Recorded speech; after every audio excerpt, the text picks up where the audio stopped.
Mohon maaf kalau ada gempa bersembunyi di bawah meja. Ini lihat ini, harus ikut kepala BMKG. Iya, kepala Basarnas belum ikut. BMKG udah langsung masuk meja. Iya.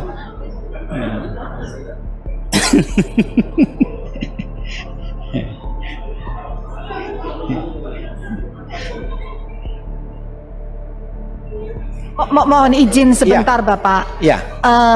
Seandainya ada lagi, mohon untuk masuk di bawah meja. Dan kalau sudah tenang, sebaiknya kita keluar melalui pintu, dibagi. Yang sebelah sana pintu sana, sebelah sana Nggak ada pintu sana. lain lagi, Bu, satu pintu saja. Oh, saya pikir ada. Berarti hanya sebetulnya sebaiknya 2, tapi oke. Iya. Jadi mungkin kita anu aja dulu, kita jalan dulu aja. Nanti kalau ada lagi sembunyi lagi. Iya. Terima kasih.